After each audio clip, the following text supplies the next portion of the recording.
Definisi penilaian bentuk tes. Secara harfiah, kata tes berasal dari bahasa Prancis kuno, yaitu testum, yang artinya piring untuk menyisihkan logam-logam mulia. Nah, dalam bahasa Indonesia diterjemahkan tes juga merupakan ujian atau percobaan. Nah, tes adalah suatu penilaian yang memberikan sejumlah pertanyaan mencakup kognitif, afektif, maupun psikomotorik, di mana dalam soal tersebut pasti mempunyai kaidah benar dan salah. Dan dapat disederhanakan juga bahwa tes adalah suatu alat harus direncanakan dan berfungsi sebagai pengukur kemampuan, kecakapan, dan pengetahuan anak. Tes pun tidak selalu berbentuk lisan, tetapi juga ada tes berupa tulisan, praktek, dan kinerja. Nah, di sini beberapa definisi dari tes, macam-macam tes. Yang pertama, tes tulis. Tes tulis adalah suatu penilaian yang dilakukan dalam bentuk pilihan dan isian. Tes ini yang berupa pilihan dan isian meliputi pilihan ganda, benar atau salah, menjodohkan atau pertanyaan berbentuk isian singkat dan uraian. Tes lisan merupakan suatu penilaian dengan cara face to face antara peserta didik dan penguji atau pendidik. Yang selanjutnya, tes praktik. Tes praktek merupakan suatu tes yang dilakukan dengan cara melakukan suatu perbuatan dalam mengukur suatu keterampilan yang dimiliki peserta didik. Yang terakhir, tes kinerja merupakan suatu bentuk tes keterampilan tertulis, tes identifikasi, tes simulasi, dan uji praktek kerja. Berikut adalah beberapa fungsi dari tes. Yang pertama, sebagai alat pengukur perkembangan yang telah diperoleh oleh peserta didik selama pendidikan atau pembelajaran berlangsung. Yang kedua, sebagai alat pengukur keberhasilan suatu proses belajar mengajar. Dan yang ketiga, mengevaluasi bakat dengan pencapaian peserta didik. Yang keempat, membantu dalam mencapai tujuan pendidikan. Yang kelima, menentukan siswa yang memerlukan bimbingan khusus.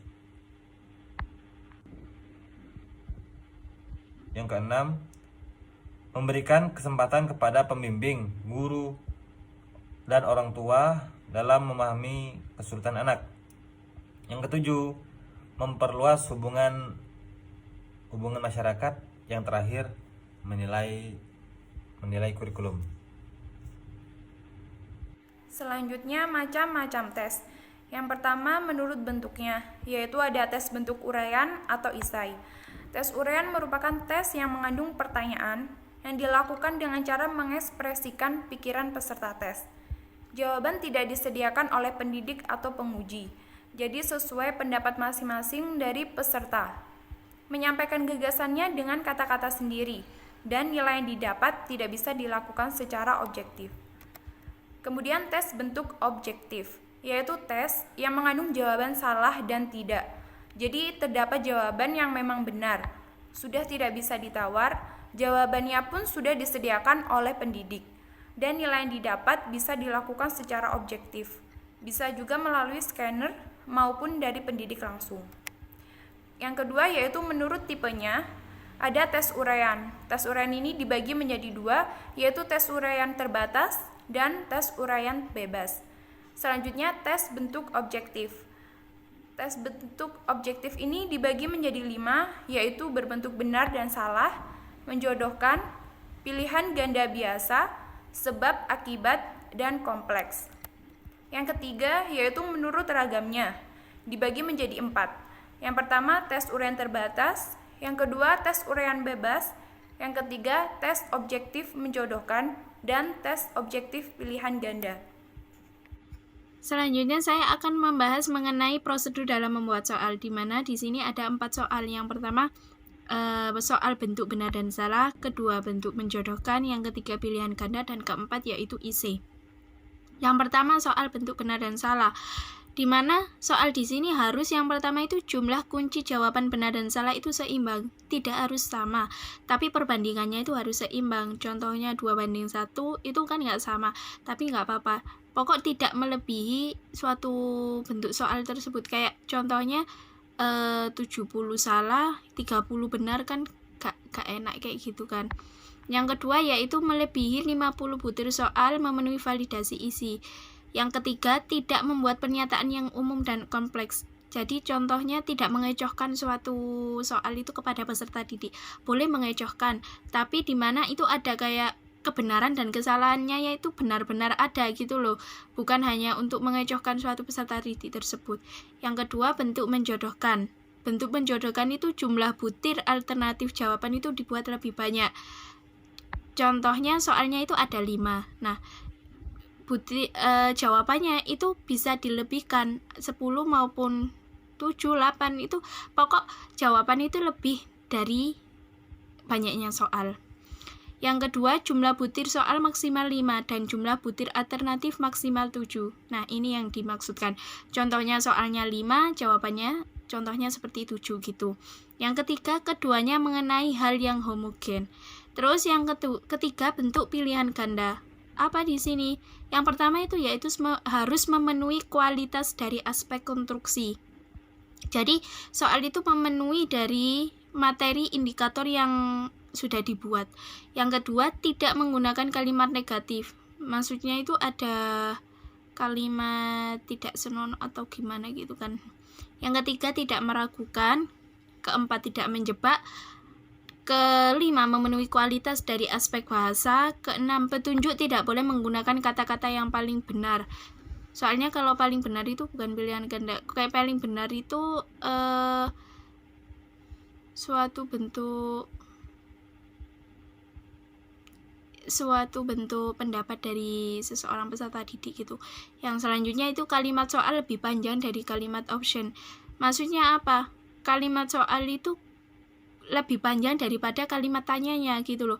Kan kalau kalimat tanyanya yang lebih panjang, soalnya sebelumnya itu enggak ada penjelasan sama sekali, itu kan mengecohkan gitu.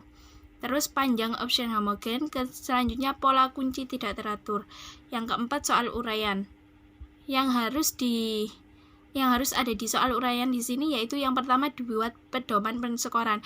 Maksudnya apa? Jadi kita itu sudah ada pedoman dalam menilai suatu soal tersebut. Guru itu sudah menyiapkan skor untuk soal IC tersebut. Biar objektif gitu loh. Mungkin nilai itu harus sesuai kesulitan dari soal. Terus yang kedua, skor ditentukan sesuai kesulitan soal. Nah, ini sudah dibahas. Yang ketiga, soal yang teoritis harus ada kata kunci. Maksudnya apa? Soal yang benar-benar yang sudah dibuat itu harus ada kata kuncinya gitu loh. Sudah menyiapkan kata kunci biar waktu mengoreksi itu tidak ada ketidakadilan gitu loh. Jadi benar-benar sudah menyiapkan kunci jawaban yang benar. Keempat, menghindari kata menurut pendapat Anda. Soalnya di sini ini tidak bisa menyalahkan suatu pendapat dari soal IC tersebut kalau sudah menyiapkan suatu kunci jawaban. Yang ketiga, selanjutnya menutup identitas, dan yang terakhir yaitu tidak menilai dengan suasana mood yang berubah-ubah. Maksudnya apa? Jadi guru peserta pendidik itu kalau waktu menilai ya kalau sekarang waktunya selesai ya selesai semua gitu loh. Soalnya apa? Kalau soal IC itu tidak bisa kalau belum menentukan kunci jawaban, bisa-bisa dari moodnya seorang pendidik gitu loh. Soalnya nggak ada kata-kata benar dan nggak ada benar dan salah, nggak ada ketentuan benar maupun salahnya. Bisa jadi waktu moodnya pendidik itu jelek, terus ngoreksi tugasnya peserta didik, bisa-bisa itu mempengaruhi nilainya gitu loh. Takutnya disalahkan dari jawaban peserta didik tersebut. Jadi benar-benar pendidik itu harus profesional dalam mengajar maupun menilai peserta didik. Terima kasih. Nah, selanjutnya di sini ada bentuk-bentuk evaluasi tes. Yang pertama ada evaluasi tes formatif, yaitu dilakukan pada setiap akhir pembahasan suatu pokok bahasa topik dan dimaksudkan untuk mengetahui sejauh manakah proses pembelajaran yang telah berjalan sebagaimana yang direncanakan.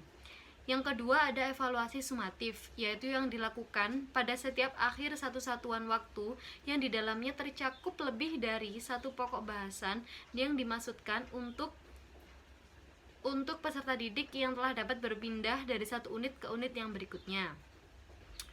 Yang ketiga, di sini ada evaluasi diagnostik, yaitu yang digunakan untuk mengetahui kelebihan-kelebihan dan kelemahan yang ada pada peserta didik sehingga dapat diberikan perlakuan yang tepat.